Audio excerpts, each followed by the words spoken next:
Hi, thank you all for coming. My name is Brendan. I am a security engineer. I work for a financial services company in the Midwest. And the title of this talk is Vulnerabilities and Not So Embedded Systems. I want to start off by saying that the goal of this talk is not to vitiate Xerox. The goal of the talk is to talk about what I see as a pretty disturbing trend in the industry and with what we used to consider as security researchers and engineers as embedded systems have at some point within the past couple of years really shifted and become more like workstations or servers. And I don't think they're getting the level of security scrutiny that they require or they need to keep the enterprise safe. So we're not here to pick on Xerox. We're going to talk about embedded systems. We're using Xerox as a case study. They are the largest, and that's what I had access to. So having said that, let's pick on Xerox. Okay, we're going to start with the overview of the device. We're going to dissect the web interface that comes on this thing. We're going to talk about an authentication bypass vulnerability, command injection vulnerability, some assorted mischief that you can do once you have one of these devices under your control. We're going to talk about defense, and then lastly, we'll have some updates. What is an embedded system? So who wants to be brave and answer this question? Who wants to give me a definition of what is an embedded system?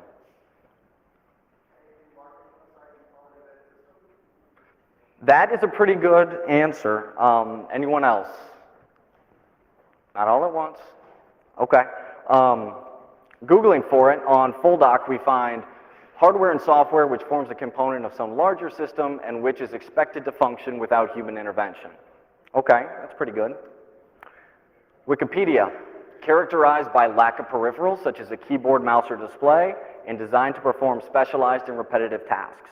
I think a copier or a printer is the epitome of those two definitions.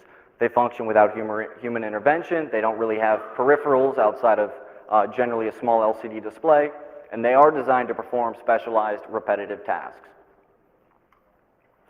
So let's talk about the features in the Xerox Workcenter product line. And this is right off their webpage, Xerox.com. They can copy, print, scan, telephone and network fax integration, email integration, scan to PC desktop or network share, web submission of print and fax jobs, industry-leading security features, which is great because we don't want you to follow the industry, lead the industry, and it's security certified with NIAP Common Criteria Gold Standard. That's pretty impressive. This is what they don't advertise. It has a 1 gigahertz AMD processor, 256 mega RAM, 40 to 80 gigabyte hard drive, 10100 Ethernet, analog modem. It runs the Linux OS. It comes with Apache and PostgreSQL installed out of the box. What's the point? Hardware and software-wise, the device is more like a server or a workstation than a printer. So let's stop thinking of it as a printer or a copier. Let's treat it like a server so we can exploit it like a server. So when we are going to exploit a server, what's the first thing we do? We're going to nmap it, right? So nmap, it shows 4 open ports, nothing out of the ordinary. You got HTTP and SNMP for management, that makes sense. LPD and PDL printing, standard, it's a printer, that's what it's supposed to do. What is going to have the greatest attack surface out of these 4 services? Web, HTTP, that's got your greatest attack surface. Let's focus on HTTP. So let's dissect the web interface. All pages are a combination of PHP4 and DHTML. Authentication is only on specific administrative functions. Over 95% of their web interface does not require any type of authentication. That's good for us because as an unauthenticated user, we can map most of the directories and the pages. The properties page in particular is a wealth of configuration information. Also, and this is of note because we're going to use this in our attack, it allows for user submission of print and scan jobs via the web interface. So let's look at that properties page.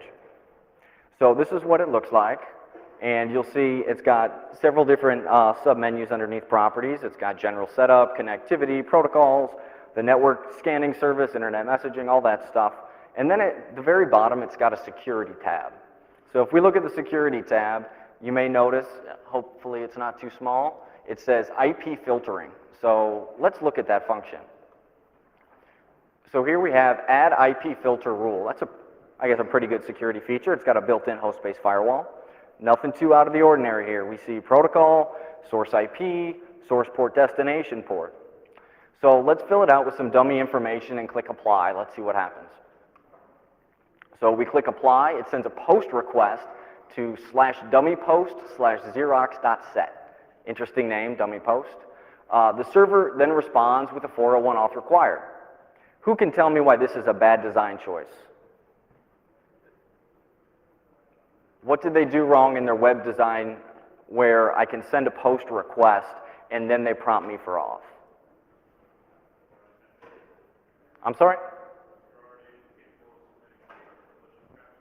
You're right. I can already submit traffic. So I already know what a valid request is going to look like prior to authentication. So I would have never known that /dummypost/xerox.set existed unless it would have let me apply and then attempt to post to it. So it's filling out the syntax and all the function parameters for me, and it's telling me that that location exists. If I would have hit this thing with Nicto or Wicto or something like that, it wouldn't have guessed that. So that's bad design choice because they're telling me that directory exists and they're filling out a syntactically correct request for me.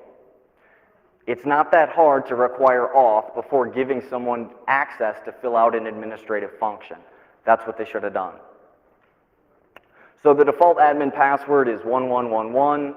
Not surprisingly, that is often left unchanged. You'll probably find several of these where the default password works. But we're going to make this hard and assume that a strong password has been set. So we're locked out of that for now. Let's continue mapping the application. So the other two areas of interest, submit scan and submit print jobs. These are two functions where I can send data to the device. So we're going to focus on them.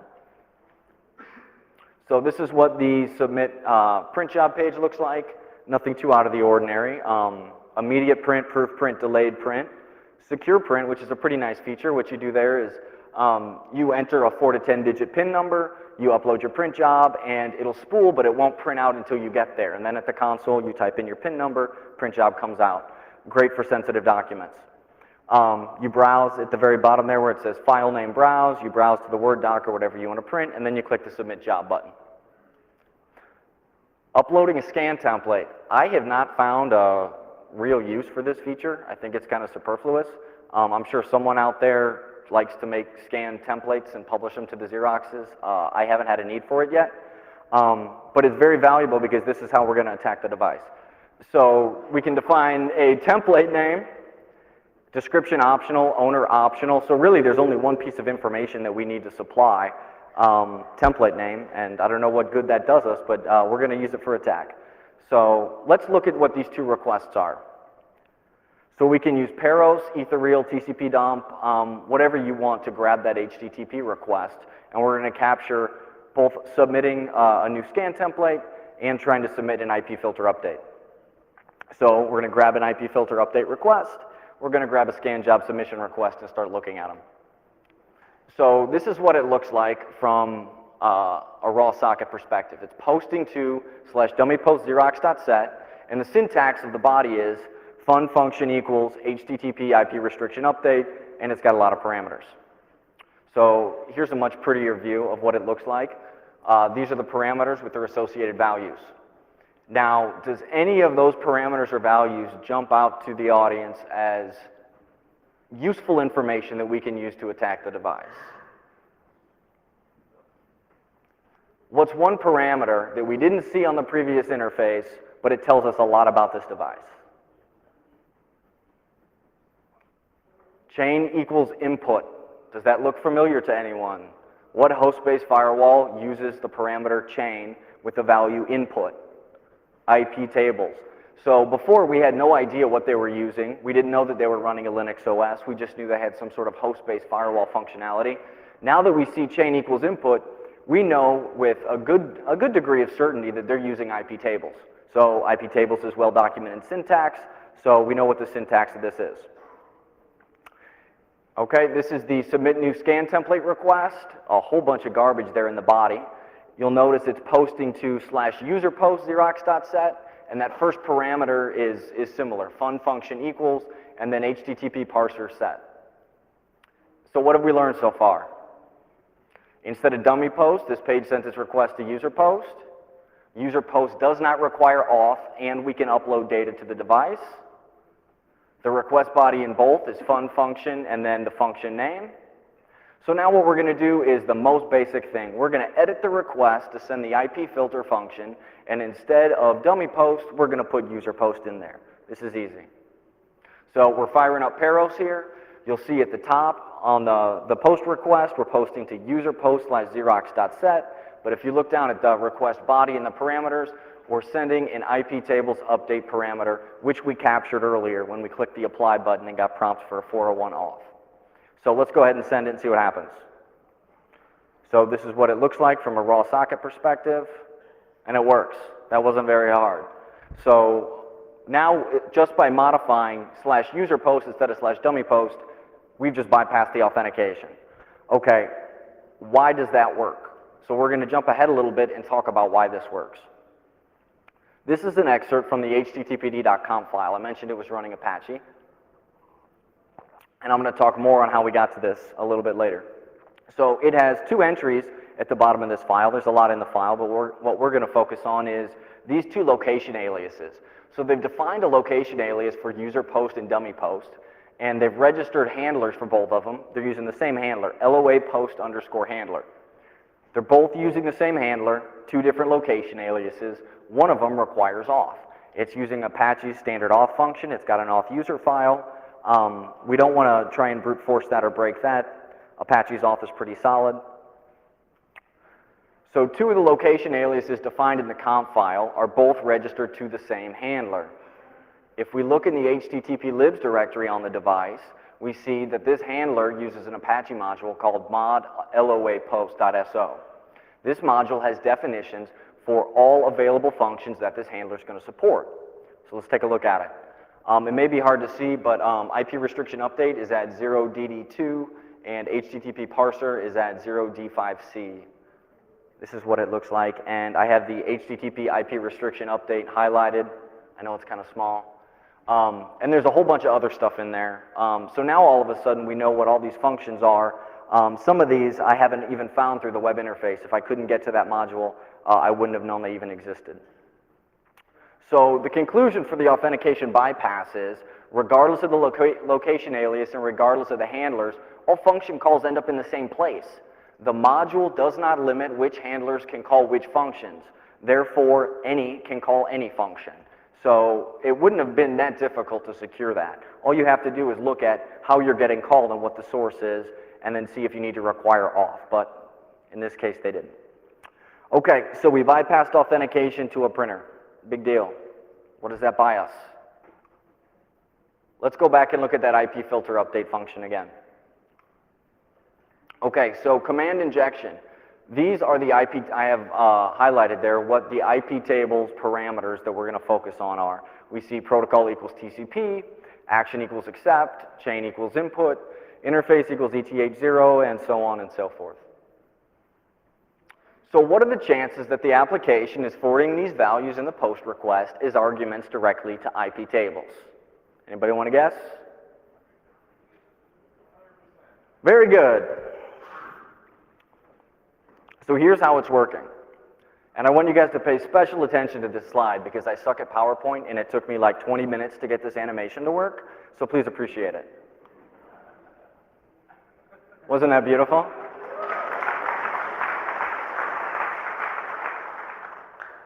Let's watch it again. Oh yeah.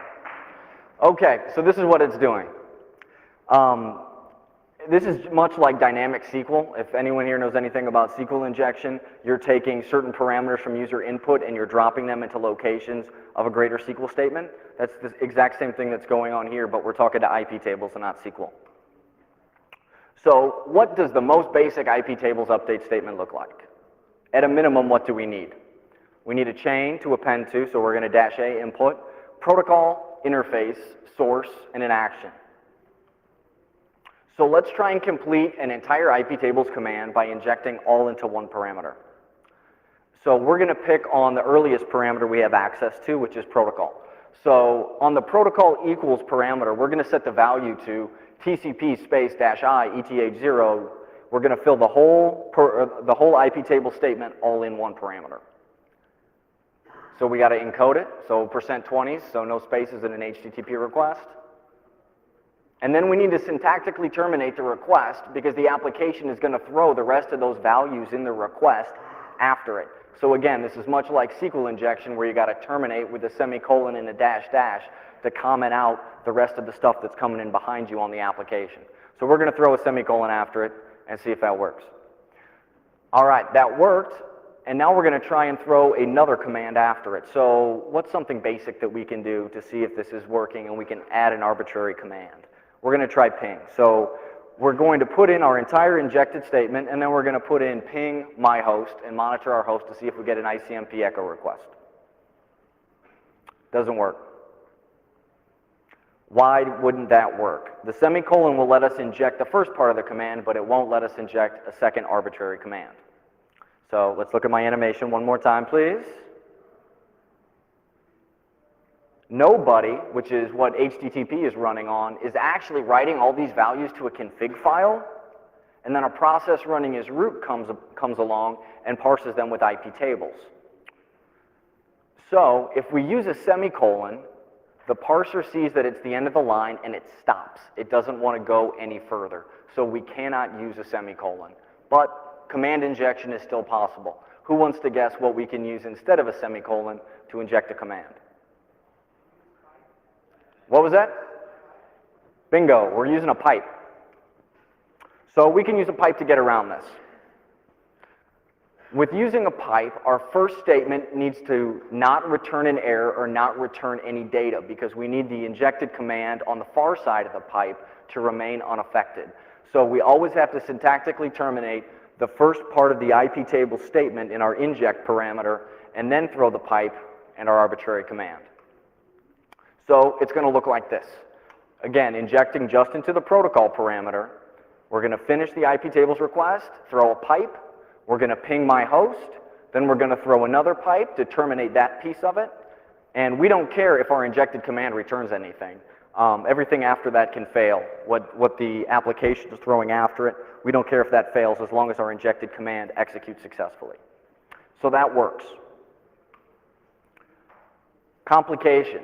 IP tables, like any good firewall, parses the rules file every time a statement is added. So anytime the rule base changes, it goes through and parses that config file.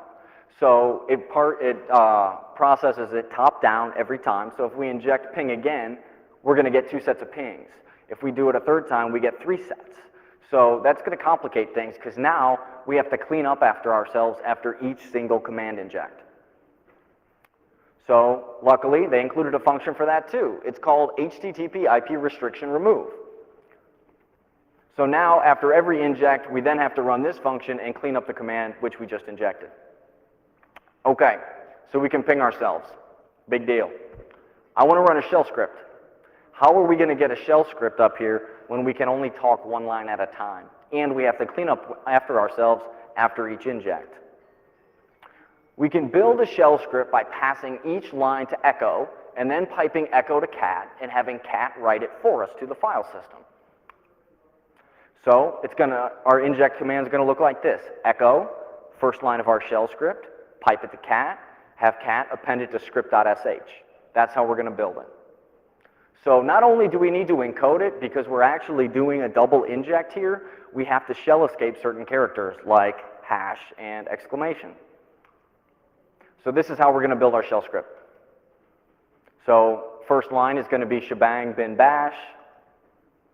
We got to put an echo in front of it, and then we got to pipe the output of echo to cat and have cat write it to our script file. Then we got to shell escape it. Then we got to encode it. So at the end of it, it looks all messy. I did write some code to automate this, and it should be on your CDs, so it'll make it a lot easier for you guys because all this stuff, it ends up being a very, very messy request, and it's all in one parameter. Okay, so now we can upload a script. I want to get a remote shell. IP tables is running as root, so our inject command runs as root. So we can get it anything that root can get at. So etc shadow, let's grab it.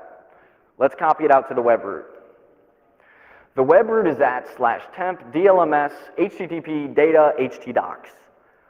The reason I know that is it took me a very, very long time blindly injecting to try and guess what the hell that path was. It took a lot of time, but you guys don't have to go through that because I've already mapped the whole file system, so I'll just tell you where it is and take the guesswork out of it. First, we also have to chmod it to 777 so we can read it. And there's Shadow. So it's got just 2 entries, root and the Postgres account. Root's password is E9OJHNH7KQYA6. Who knows what type of password format that is? Descrypt, standard Descrypt, 13 characters. So we got a 2-character salt, and then we got 11 characters for the password. Kind of on a side topic here, I've tried to brute force this thing for months. I know it's got to be 8 characters. I haven't been able to exhaustively brute force it yet. So if anybody has a whole lot of computers to run John the Ripper, or they just happen to have a Descrypt rainbow table keyed on an E9 hash, please see me after the talk because I'd love to know what it is. Every single device has this that I've looked at has this as the root password. So I'd like to know what it is. Why didn't they use MD5? You got an 8-character limit on Descrypt. MD5 would have made more sense.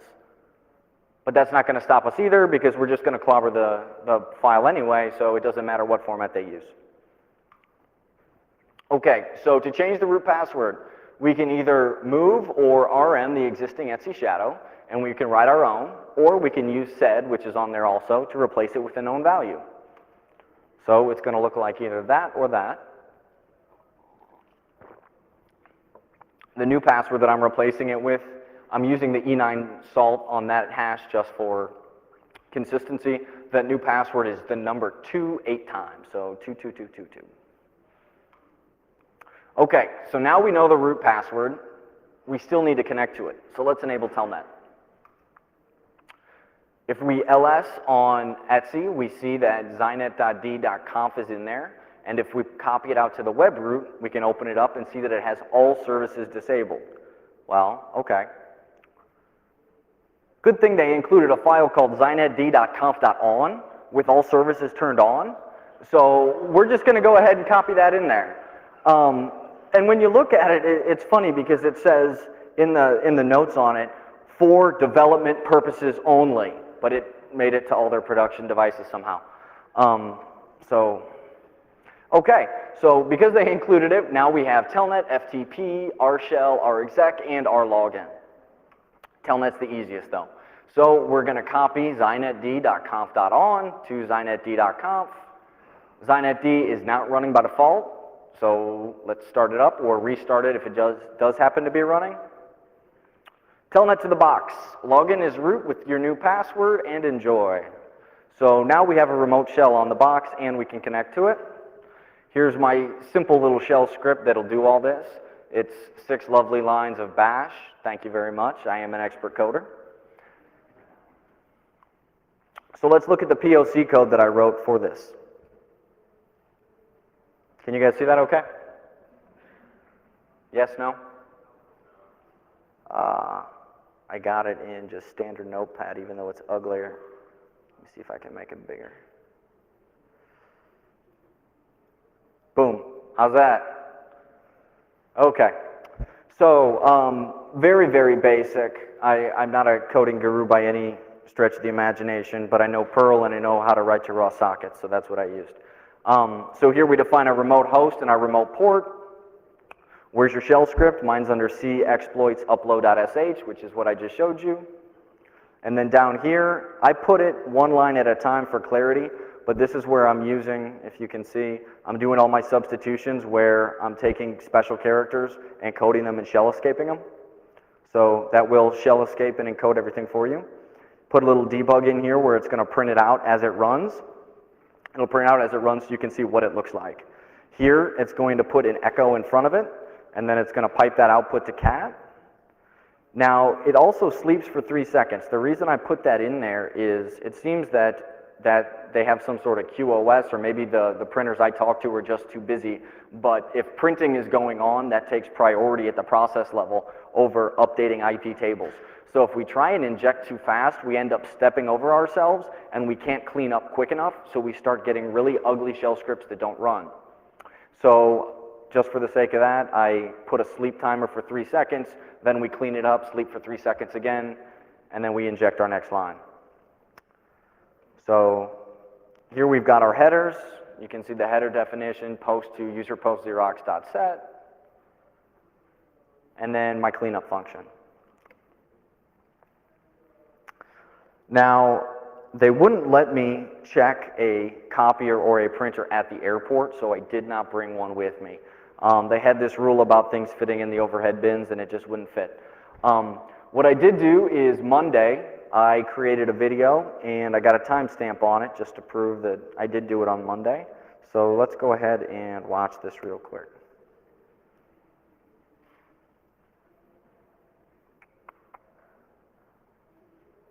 Oh, where's my full screen mode? Yeah, I know. There we go. Thank you. All right, so there's my shell script. There's my new password. You guys don't see it?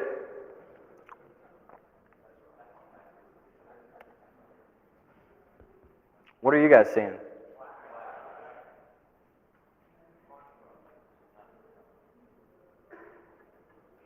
Anything? It is. I'm only running one.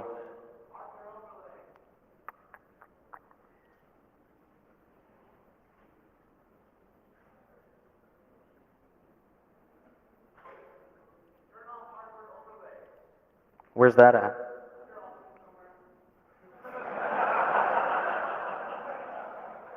Give that man a cookie. Well, Bill Gates, why didn't you make this easy? Performance, there we go. Video acceleration? None. There we go. Let's see if this works. See anything? Fantastic. All right, let's see if this works now.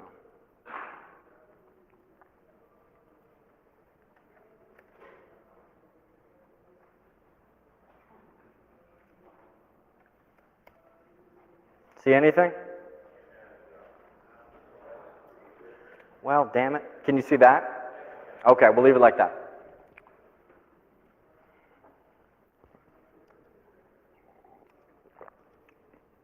Okay, so what I'm doing there is I'm running Nmap, and I can barely see that, so I know you guys can't. That's just way too small. I'm running Nmap and doing a TCP scan of the first of the privileged ports 1 through 1024 on my host.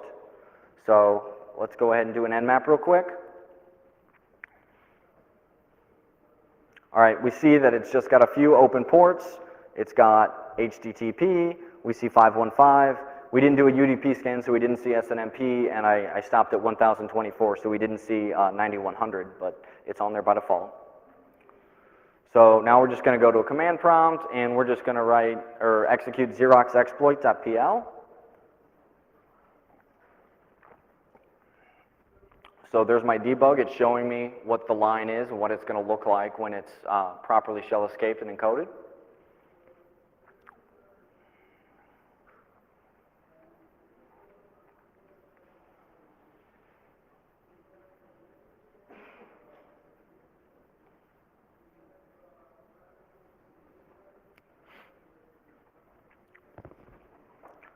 Almost done. Yes.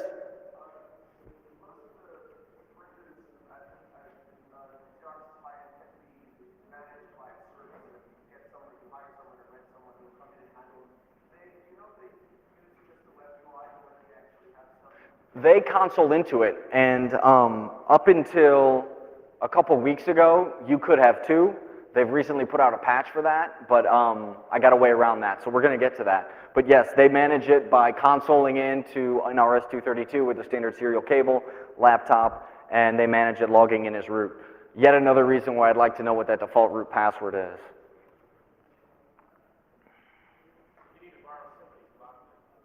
Yes, I do. I need to borrow someone's botnet, and run John the Ripper on all of them.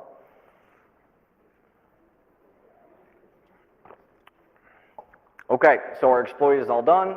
So we're going to rerun the exact nmap command again. There we go. Now all of a sudden we see all of our Zynet D services on. So let's telnet to it.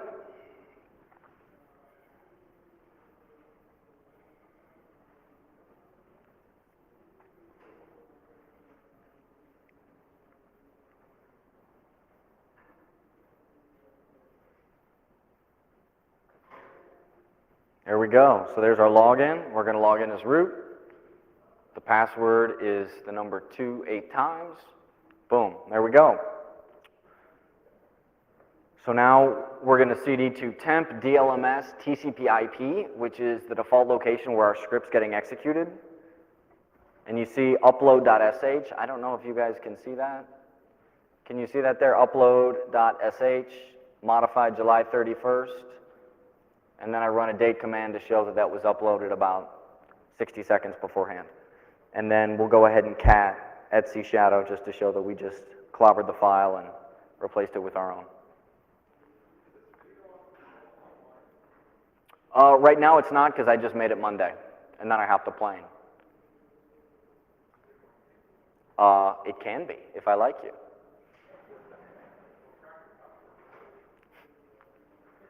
We'll work something out. All right. Okay, so now we have an attack drone. What can we do with our new Linux server? What we have, and this is what we need to consider, this is a Linux server wrapped in a copier box or a printer box. These things are all over the enterprise. You see them in the medium to large businesses. You don't see one of them. You see lots, lots and lots, dozens or hundreds of these things. They are geographically dispersed. They're not all sitting next to each other all on the same subnet. These things are all over the place. Every area is probably going to have one of these devices. Like I said, Xerox is the largest manufacturer. They're the biggest. They have most of the big corporations. So what can we do? Let's throw nmap on there and start scanning the network from the inside. Ettercap or ARP-OC. Who knows what an ARP poisoning attack is? Now multiply that by 100 or 200 different subnets. So now you have 100 or 200 or however many of these things you can compromise on different subnets, all playing layer 2 man in the middle. Cron's on there. Well, let's schedule stuff. So let's work out an attack schedule. We don't want our employer to know that we're hacking them, so let's make it on when we're on vacation or when we're not there. Or maybe during nightly backups when there's a whole lot of network traffic and an administrator isn't going to look at logs. Out-of-band management. It's got SMTP on there, and because these things communicate with email servers, it's probably allowed to relay off whatever your production, exchange, or groupwise or note server is. Or it's got that built-in modem. We can out-of-band management. Yes?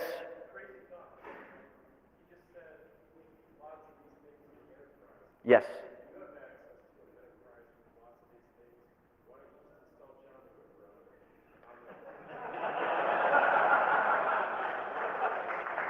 That would be wrong.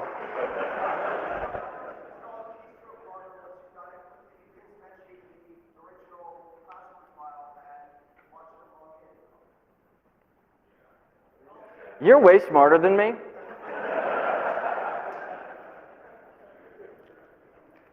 I didn't think of that. What I may do is write it, well, Xerox is here, so you spoiled it for all of us. Thank you very much. One catch, no compiler. Code has to be pre-compiled and then uploaded via FTP.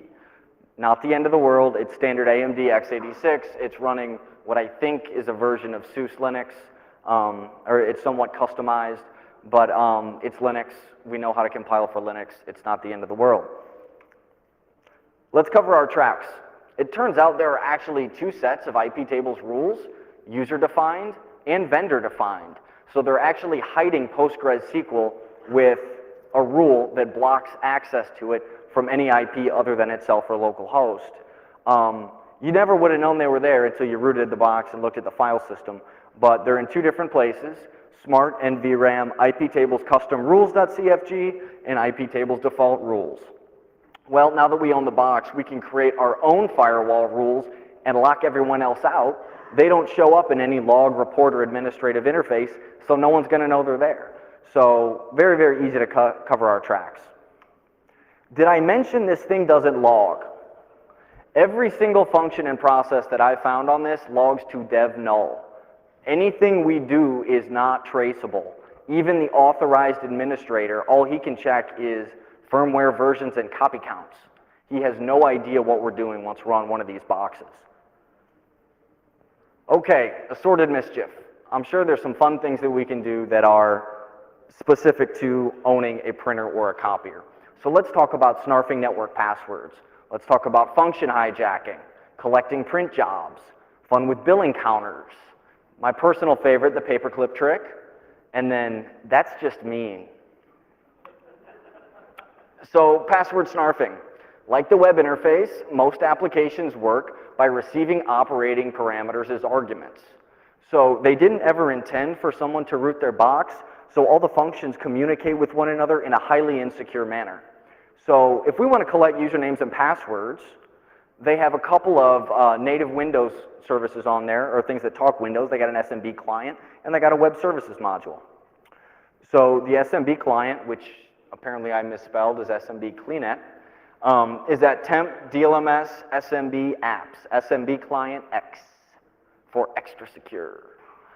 The syntax is -A for authenticate, -U, username, %pass, W for workgroup or domain, and then the SMB comp file.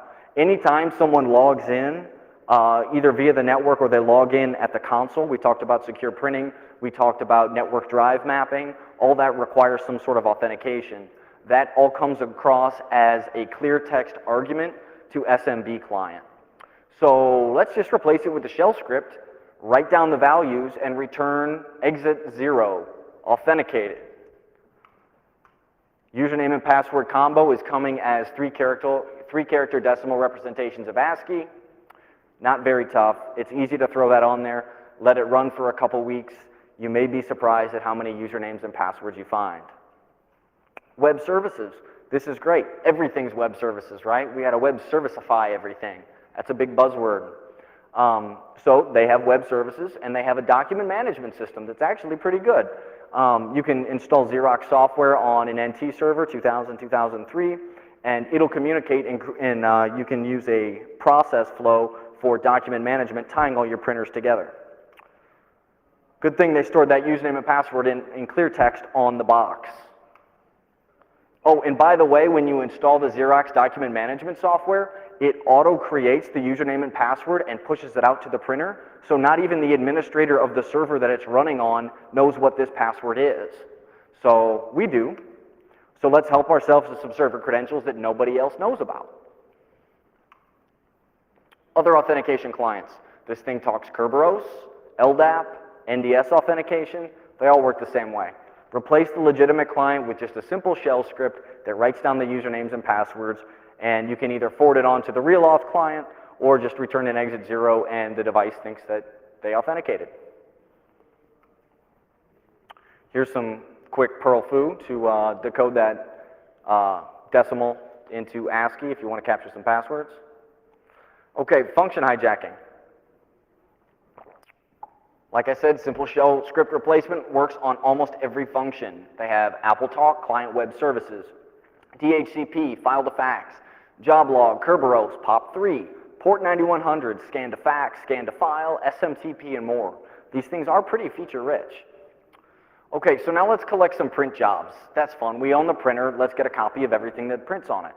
So cleverly enough, incoming print jobs are spooled to a directory called port 9100. Document comes in from network, spools in directory, and then gets moved to memory and printed out. Let's just monitor the directory every second to see if something's there. If it's there, grab a copy.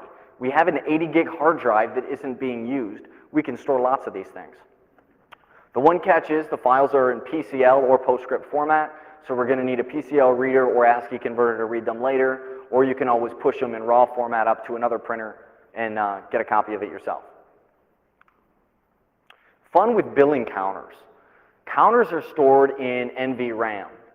Intuitively enough, this is smart NVRAM file.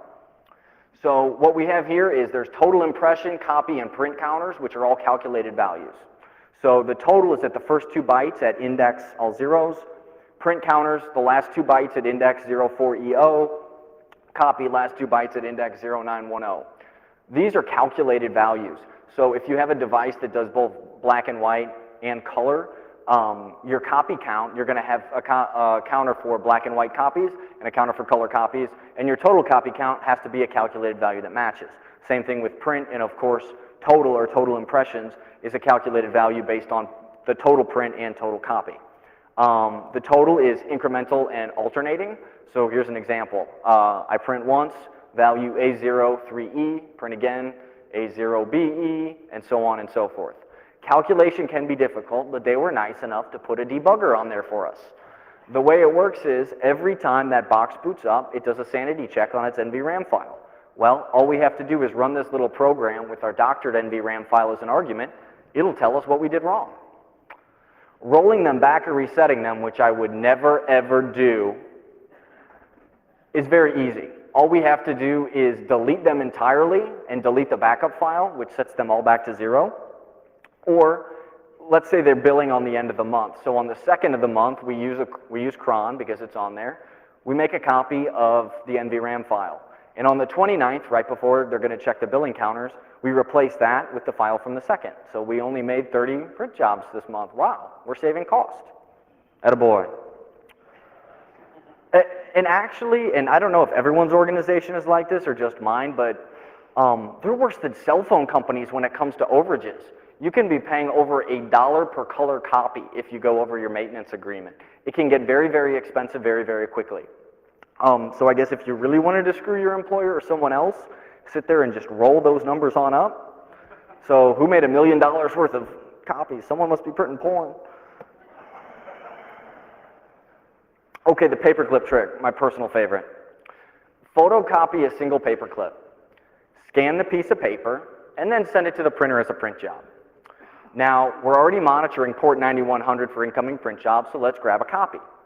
Now, in their NVRAM, they have a definition file, a template, that defines what an 8.5 by 11 piece of paper is.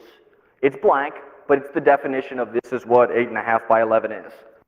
Let's toss that out and put our paperclip on there. Every single thing that's printed is going to have that damn paperclip image on it. Now do it near your cube if at all possible and watch people tearing this thing apart looking for the damn paperclip. They will replace the toner. They'll replace the toner, the drum. They'll call the technician. They will do everything. Where the hell is that damn paperclip? Or if you just want to mess with them, only make it print out at random times.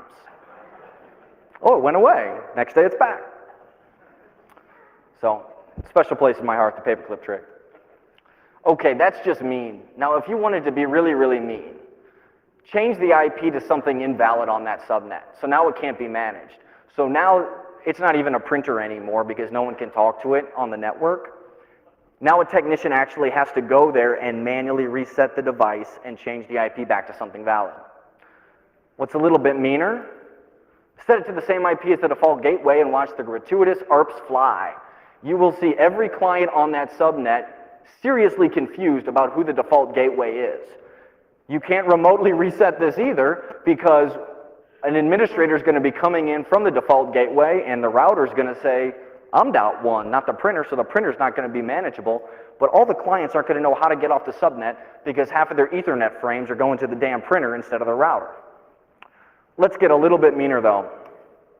Let's do that and then chmod the file to 444, so even with physical access, you can't write over it to change the damn IP back. So now basically you have a very expensive, very large paperweight because it can't do anything else. We can firewall the network ports. That's not too bad. We can schedule a reboot at random intervals. Randomly email, print, and scan jobs to the wrong people.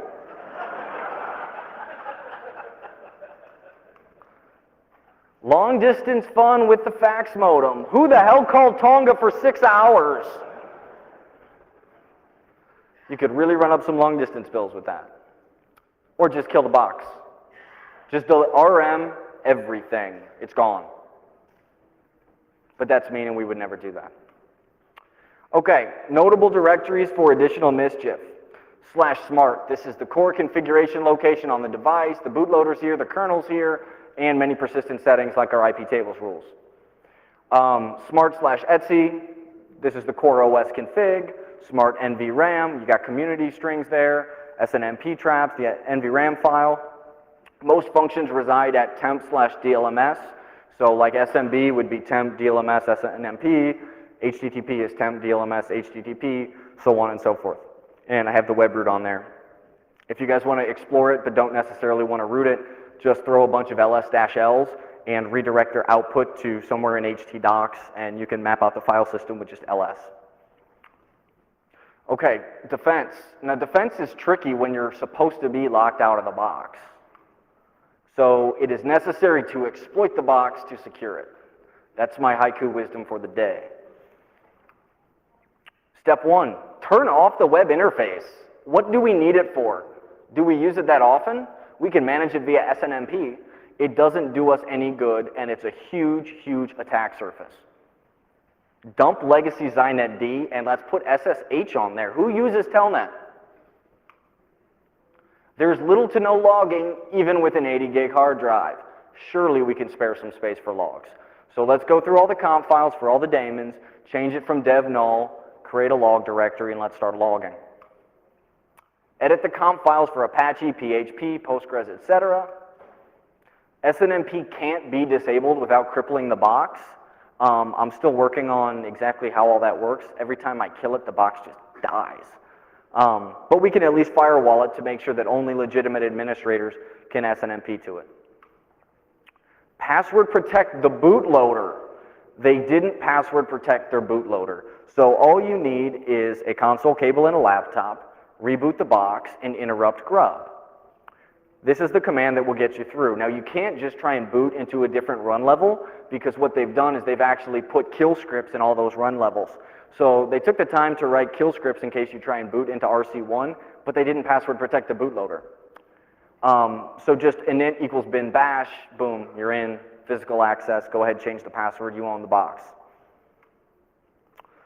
So let's go ahead and clarify on what an embedded system is. So printers and copiers are supposed to be embedded systems, but surely they can't do all of that stuff. That's server and workstation type stuff. So I'm changing the definition of an embedded system. The new definition is a Linux server where they don't tell you the password. That's the new definition. Now, here's really the crux of my talk, the silent revolution. When did embedded systems become servers? When did this happen? It's been in the past couple years, and I'm seeing it more and more and more. Printers, copiers, and scanners, cash registers and point-of-sale systems. ATMs are running Windows now, people. Voting machines, access control security doors, CCTV and security cameras. It's become too expensive to create a custom processor, a custom file system, a custom IP stack, a custom kernel, and making an embedded system. So people just install Linux and BSD and hope no one knows. Well, these devices are all internal, so most organizations are relatively safe, right? Right? Well, there's always the insider threat, like me. There's no antivirus, no IDS, or logs to tell if and when a device has been compromised. So we already have enough to worry about with our workstations and our servers, but at least we have tools on those. We have antivirus, we have management, we have IDS and logs. You may be surprised how many of these things actually have public IPs. Think.edu. Just start scanning some EDUs, do a strobe for 9180. If you see both those ports, banner grab 80, see if it says Xerox. Chances are they're probably running a vulnerable one. Oh, getting ahead of myself. Also, I seem to recall a press release a few months ago about a large international energy company that was going to give all of their internal hosts public IPs, including printers. Anyone else hear that? Google it, it's out there. Okay, so most people place an inherent trust in copiers, printers, and scanners. Everybody prints. Even the most important executive or the most paranoid security guy with 3 firewalls, totally encrypted hard drive, I only boot Dynamics, I have a 40-character password, he's going to print. And when he authenticates to that printer through the domain, we got him. Most organizations are still tackling patch management on their clients. Who has tackled patch management on the client and server in their organization? Who's really got a good, solid process in place? Okay, a few of you. Whose patch management program covers printers and copiers? Anyone's? No. Until people start thinking about these devices as servers, vulnerabilities will have low visibility and they will remain unpatched. Update. I put these slides in just the other day. So Xerox has released another security patch when they found out the talk was announced. So they have fixed the authentication bypass vulnerability, but not quite to my satisfaction. I'm working on a way around it. I think I should have it shortly. They finally put a password on Grub, and that's the MD5 hash of it. The command injection vulnerability still exists. So let's think about that. I'm injecting several lines of code into a protocol parameter. There's 3 valid values, UDP, TCP, ICMP. A 4-character length check would stop me. Is that hard? No. I'd be happy to write it for them. Instead of solving the real problem, they're continuing to attempt to lock the customer out of the device. Now, I understand that they own the code and they need to keep that to themselves and proprietary. They made it, they deserve to make money off it. But it's a Linux server, so give us the tools we need and let us secure it ourselves. We know how to secure Apache. We know how to lock down Linux. We know how to set up logging and patch management and all that stuff. Let us do it. And then about an hour before I came in here, I went to the Xerox website and I found this press release regarding this talk.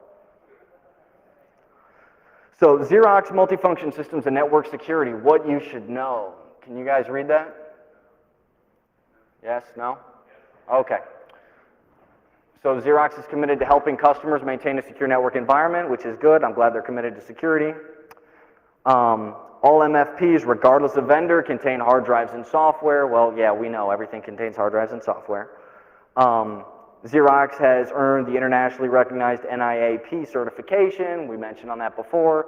That doesn't do me a lot of good when it's still easy to walk right through the box.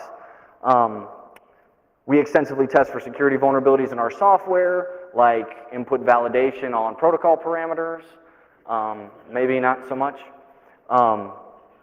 Yes, other IT companies have experienced lots and lots of vulnerabilities. Microsoft is the king of vulnerabilities. We take these vulnerabilities seriously and move immediately to provide a solution. And where's the part where they talk about Black Hat? Okay. Okay, as part of our ongoing security efforts, Xerox became aware of a potential vulnerability in the startup mode of the Workcenter 200s, which is posted on our website.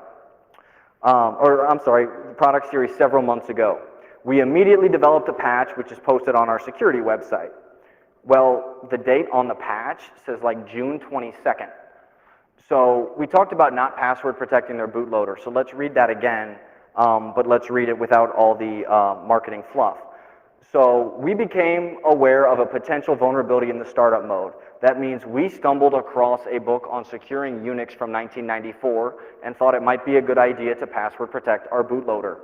After several months of research, we discovered man grub and found out how to do that.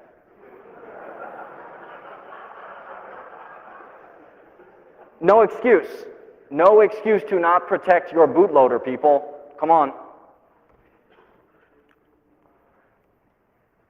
All right, so is there anything else funny in here? Xerox is committed to helping customers.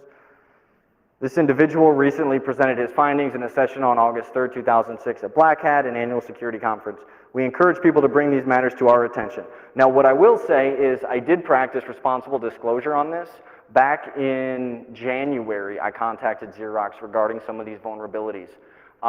They were not taken care of to my satisfaction, which is why I decided to go ahead with this talk.